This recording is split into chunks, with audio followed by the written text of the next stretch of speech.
중3 남학생입니다. 신문을 보면 항상 궁금했던 게 이 경제학입니다. 부채, 채권, 채무 등 이런 경제적인 단어는 어느 정도는 압니다. 경기가 안 좋아질 때 국채를 발행한다는 말은 잘 이해가 가지 않는군요. 어떤 원리로 국채를 발행해서 경기를 일으키는 겁니까? 안녕하세요. 지식들지기입니다. 먼저 답변 드리기 전 이미지 저작권상 화면과 음성이 고르지 않은 점 양해 바랍니다. 영상을 끝까지 시청해 주시고 좋아요 한 번씩 눌러주세요. 영상을 만드는 사람에게 큰 힘이 됩니다. 답변 드리겠습니다. 경제가 불안하다는 것은 통상 경기가 침체되어 물건이 잘 안 팔리고 그래서 물건이 안 팔리니까 물건을 만드는 공장이나 물건을 파는 상점들도 영업이 제대로 안 되어 돈을 못 벌고 그렇게 되면 회사들이 적자가 되어 문을 닫게 되고 그러면 회사에서 일하던 사람들은 실업자가 되어 수입이 없게 되겠지요.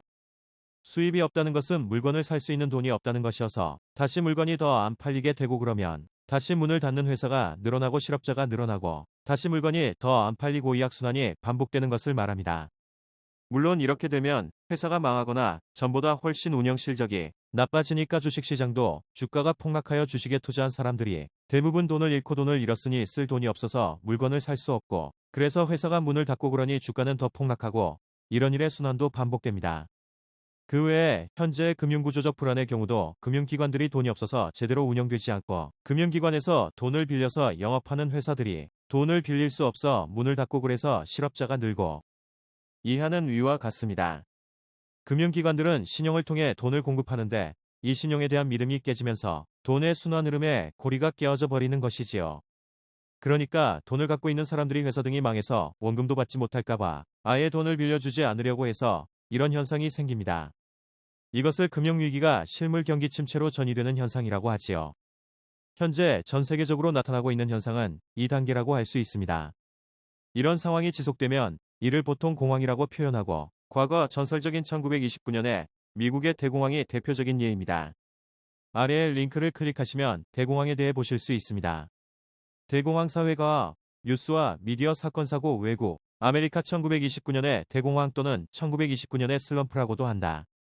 1929년 10월 24일 뉴욕 점등에서 그때까 출처 두산백과사전 앤사이버 대공황의 영향사회과학 경제일반 기타 경제일반 대공황은 첫째, 세계 경제 전체를 휘말리게 한 역사상 가장 격심한 사건이고 둘째, 케인스 경제학을 생성시켜 제2차 세계대전 후에 경제정책의 틀을 크게 지배하게 한 사건이며 셋째, 경제 출처 두산백과사전 앤사이버 이런 상황이 닥치면 신용에 대한 믿음이 붕괴되기 때문에 돈이 있는 사람들도 돈을 쓰거나 빌려주지 않고 돈이 필요한 사람은 돈을 빌릴 수 없게 되고 결국 시장에 돈이 돌지 않게 됩니다. 미국 대공황 당시 이를 극복한 사람이 미국의 루즈벨트 대통령으로 루즈벨트 대통령은 뉴딜 정책이라는 정책을 통하여 대공황을 극복하였습니다.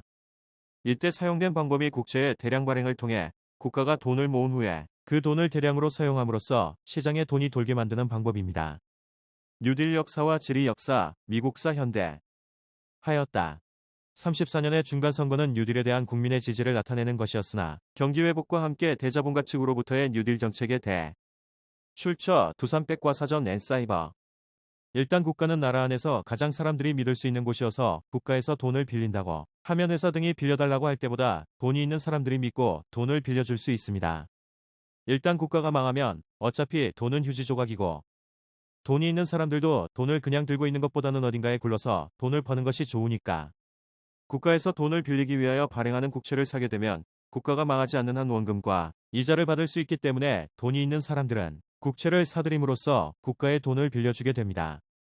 국가는 이렇게 빌린 돈으로 직접 어떤 사업들을 진행하여 사람들을 고용하여 월급을 주거나 또는 금융기관이나 회사 등에 필요한 돈을 빌려줌으로써 금융기관이나 회사를 유지하게 되고 그렇게 되면 다시 사람들에게 수입이 생겨서 물건을 살 수 있게 되고 물건이 팔리니 공장이나 상점들이 운영될 수 있게 되고 회사들이 실적이 좋아지겠지요. 그리고 금융기관들에게도 빌려줄 수 있는 돈이 생겨서 돈을 필요로 하는 회사들에 빌려주게 되고 결국 회사들이 운영 상태가 좋아지니까 주식값도 올라서 주식시장도 살아나고 주식시장이 살아나면 주식을 갖고 있던 사람들에게도 돈이 생겨서 이 돈 중 일부를 물건을 사는데 사용하게 됩니다. 이렇게 되면 경기 침체를 벗어나 경제가 활발해져 경제 불안을 해소할 수 있게 됩니다. 일단 경제가 불안하면 왜 국채를 발행하는지는 이해가 되었는지요? 그리고 마지막으로 추가하자면 왜 국가가 항상 국채를 발행하여 시장에 돈을 뿌리지 않는가 하는 의문이 생길 것입니다. 국채는 국가가 돈을 빌리는 것으로 어차피 언젠가는 갚아야 할 돈이며 이자도 나갑니다. 국채의 이자는 국고에서 나가니까 전부 세금에서 부담할 수밖에 없고요. 국채의 원금도 결국은 세금으로 갚아야 하는 돈입니다. 결론적으로 국채를 많이 발행할수록 이를 갚고 이자를 주는데 많은 세금이 사용되게 되면은 결국 이후에 전부 세금을 내는 국민의 부담으로 돌아옵니다. 어느 정도의 국채는 문제가 없지만 이러한 국채가 점점 늘어나면 국채를 갚는 데 들어가는 세금이 많아져 평소에 국가가 필요로 하는 돈을 사용할 수 있는 여지가 없어집니다.